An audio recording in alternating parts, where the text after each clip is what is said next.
Hello, everyone, and welcome. In a world where news shifts every second, where truth is often hidden behind a fog of chaos, there are stories the mainstream will never dare to reveal. Today, we step beyond the familiar narrative to uncover the silent power struggle shaping the future of nations. Every choice, every headline, every move, all part of a bigger game that defines the fate of millions. So get ready, because what you're about to hear might just make you question everything you thought you knew. Zelensky's right-hand man is officially out, as Andriy Yermak has resigned as chief of staff amid a massive corruption scandal that is now consuming the Kiev regime, with Western outlets already twisting the narrative, especially after President Putin's most recent comments, which have been distorted to maintain the old propaganda narrative. Yet, the facts coming from the New York Times reveal that Yermak is the highest-ranking Ukrainian official taken down by the 15-month Operation Midas investigation that uncovered more than 1,000 hours of wiretaps, showing that insiders demanded up to 15% kickbacks on major contracts from the state-owned nuclear energy sector, including for so-called protective shelters that were supposedly needed to defend nuclear power plants from Russian strikes, even though Moscow has not targeted those facilities at all, thereby exposing not only criminal corruption, but a manufactured justification to divert funds into private pockets. This resignation follows the departures of Ukraine's justice minister and energy minister, but Yermak's removal signals that this scandal leads directly to Zelensky himself, proving he not only knew about, but benefited from the corruption that has always defined this Western-created regime. And now the very anti-corruption bodies built and funded by the United States after the 2014 coup are turning against the leadership they were installed to protect, showing that Washington is preparing to dump Zelensky because it understands Ukraine's military is collapsing faster than expected, and the U.S.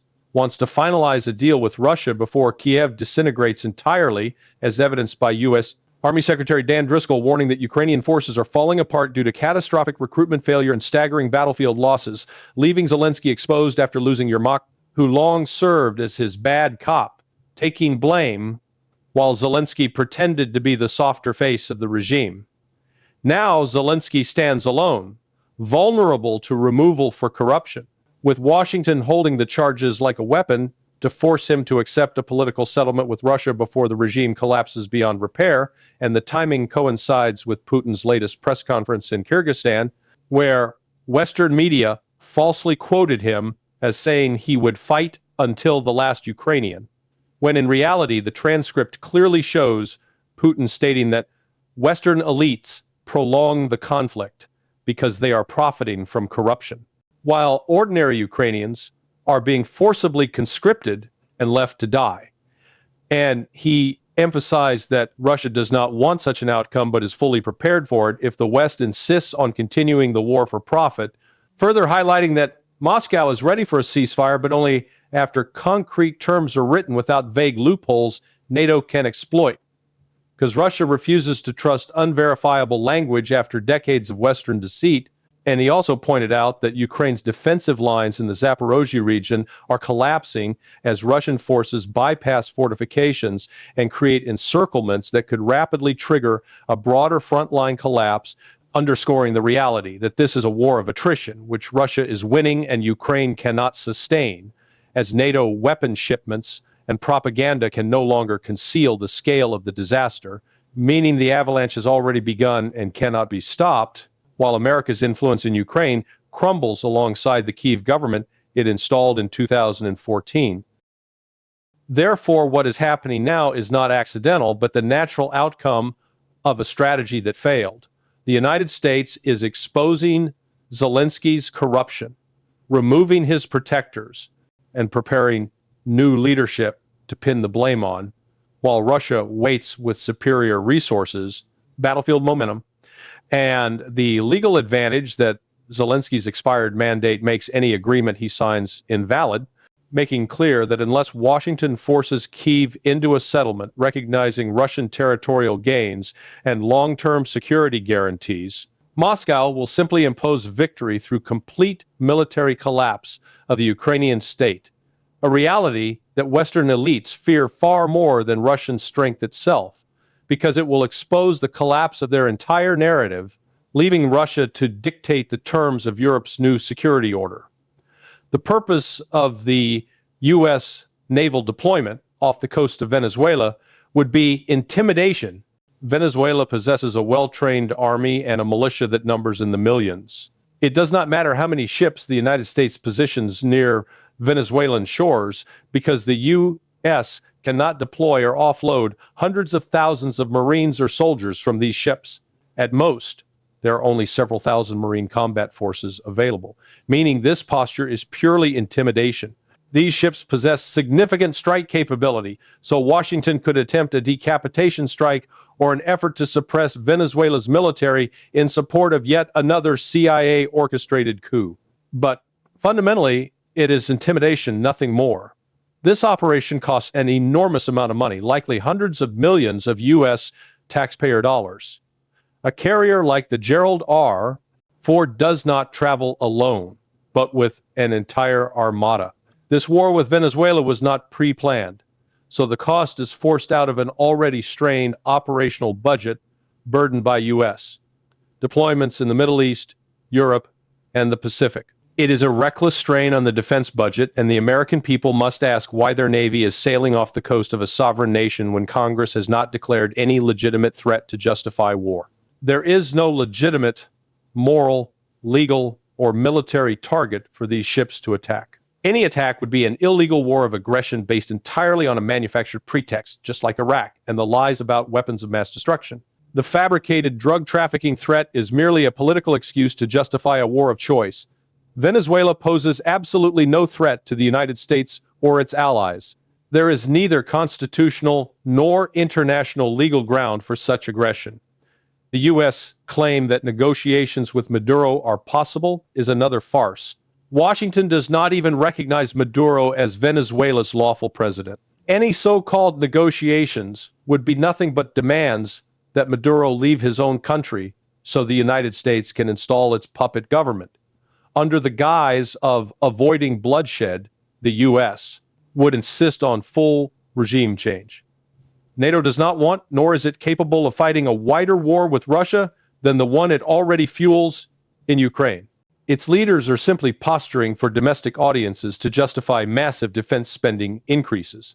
They claim war could erupt in 2029 or 2030 years away, which proves even they do not believe the threat is real. If it were real, they would not postpone action for half a decade. NATO rhetoric is nothing but political theater of the stupidest kind. There may be tiny advance parties of NATO soldiers inside Ukraine recon units scouting deployment locations, but under no scenario will European forces enter actual combat without U.S. backing, and Washington will not support such insanity. European planners openly admit that any troop deployment could only occur after a ceasefire, and Russia has explicitly stated there will be no ceasefire. Thus, Europe is merely engaging in symbolic gestures. Minimal reconnaissance by a handful of troops, nothing that changes the outcome. Zelensky's presidency is entirely dependent on Western backing. Even with corruption scandals engulfing his closest associates, the charges will never be allowed to stick as long as Europe needs him. He is a Teflon president. When accusations begin sticking, that will signal Europe has decided to remove him. His fate is not determined by law or the Ukrainian people, but solely by European political interests. European intelligence professionals are fully aware that the Ukrainian military is collapsing, but European politics is drowning in propaganda, especially British psychological warfare designed to keep Ukraine fighting and keep European taxpayers funding a doomed cause. Yet even major European journalists who were once fiercely pro-Ukraine are now admitting the truth: Ukraine cannot win. European leaders von der Leyen, Scholz, Starmer, Meloni, Macron, Callas do recognize the inevitable Russian victory, but their own political fates are tied to Ukraine's survival. If Ukraine collapses, they collapse. So they lie to themselves and their populations to delay their own downfall. Not one of them truly believes Ukraine is doing well. They simply fear their own political annihilation. CIA forces remain inside Ukraine in a reduced but active role backed by U.S. Joint Special Operations Forces. They enable Ukrainian units to interface with satellite intelligence, just as U.S. forces did in Syria, allowing Washington to facilitate strikes on Russian forces while pretending not to be directly engaged. It is yet another deceitful proxy war. Donald Trump claims he wants peace in Ukraine, but his policies prove the opposite. His so-called peace terms demanded a Russian surrender, something Russia would never accept. As president from 2017 to 2021, Trump armed Ukraine with offensive weapons, built more than 20 CIA bases in Ukraine, and directly trained Ukrainians to kill Russians. That war was his goal long before Biden. Trump now pretends the war would never have happened under his presidency, but he actively paved the road to this war. The truth, this is Donald Trump's war. He just lacks the courage to admit it. Trump pushes for sanctions that supposedly punish Russia and Iran, but sanctions have not crippled Russia at all. Russia's economy is growing at nearly 5%, while America struggles to reach 2%. Russia has adapted, shifted to a defense-driven economy, and maintained high quality of living, no gas lines, affordable food, stable society. Meanwhile, sanctions are devastating Europe, and if Trump continues his threats, it will be the United States, not Russia, that finds itself isolated from the world. Russia's foreign minister, Sergei Lavrov, deals with U.S. political clowns like Marco Rubio by telling them the truth, bluntly, a truth Washington cannot handle. Despite rumors, Moscow reaffirmed its full trust in Lavrov. The Kremlin briefly entertained the illusion that Trump might be serious about peace. But his recent statements proved the opposite. Trump seeks regime change in Russia just as Biden does. Only one path to lasting peace exists: 100% total Russian victory in Ukraine. Every serious Russian understands this. Russia must permanently eliminate Ukraine as a tool of Western aggression by achieving decisive military success. That is exactly what Russia is doing. President Putin offered to extend the New START treaty beyond 2026, a rational, stabilizing move to prevent nuclear escalation. The United States refused to respond. Why? Because Rubio fired 1,300 experienced State Department staff, including America's arms control specialists. The U.S. now has no one left capable of negotiating arms control. Washington acts hysterical about China expanding its nuclear force, an expansion triggered entirely by America's reckless nuclear threats over Taiwan. U.S. policymakers have trapped themselves in a strategic nightmare. Russia already matches U.S. nuclear strength while China is rapidly rising. Now America faces a two-front nuclear disadvantage, entirely of its own making. The Trump administration pretends it wants peace through strength, but it has neither peace nor strength. It fires arms control experts, relies on empty bullying rhetoric, and clings to a cult of personality, leadership disconnected from reality. Trump flexes muscles the United States no longer has. Rubio purged real expertise because this administration does not want peace. It wants dominance, coercion, and regime change. The escalating crisis between China and Japan over Taiwan presents a geopolitical dynamic that closely mirrors the Western-manufactured Ukraine conflict, and to understand this properly, we must look at the sequence of events with clarity. On November 7th, the Japanese Prime Minister publicly suggested Tokyo could intervene militarily if China moved to invade or blockade Taiwan, portraying such a scenario as an existential threat. And that triggered a fierce response from Beijing. Not only because Taiwan is universally acknowledged as an inseparable part of China, which is why no Western state has embassies there, and why China, not Taiwan, holds the UN Security Council seat, but also because the term existential threat was the very justification Imperial Japan used in the 1,930 seconds and 1,940 seconds to invade China and Southeast Asia, an aggression that cost over 30 million Chinese lives and remains unforgettable. Thus, Beijing reacted immediately with seafood import bans, trade pressure, and military exercises near Taiwan and Japan to demonstrate that this provocation is intolerable and that Tokyo must retract. Yet Japan refused. In a recent call with Trump, Xi Jinping highlighted that preserving the post-World War II order means rejecting revived Japanese militarism, reminding that during the war, the U.S. and China were allies against exactly the same nationalist hawkish ideology now resurfacing in Japan, where figures deny atrocities like the Nanjing massacre comparable to Germany, calling the Holocaust ancient history. Xi's message serves as both a history lesson and a warning about China's red line. Taiwan is a core sovereign issue, the reddest of red lines, even more absolute than Ukraine is for Russia. Having lived in China for decades, I can attest that not a single ordinary Chinese sees Taiwan as separate. China is patient and not rushing to unify. Economic and social links remain strong, but it unequivocally expects eventual reunification, peacefully or, if forced, militarily. The greater danger is Japan inserting itself into what is fundamentally a Chinese domestic civil war legacy, inflaming a situation that had remained stable for decades, because if Japan intervenes, the U.S. inevitably becomes entangled, massively increasing risk of war. This leads to the question, who manufactured the crisis? Possibly Japan, suffering economic stagnation, aging demographics, food insecurity, and even U.S. trade tariffs is trying to rally nationalist support and prove itself a loyal U.S. outpost. Or it is Washington, overstretched in Ukraine, deliberately using Japan as a proxy pressure tool against its true rival China, while attempting to maintain delicate trade negotiations with Beijing. Either way, the outcome is the same. Japan is being drawn deep into the U.S.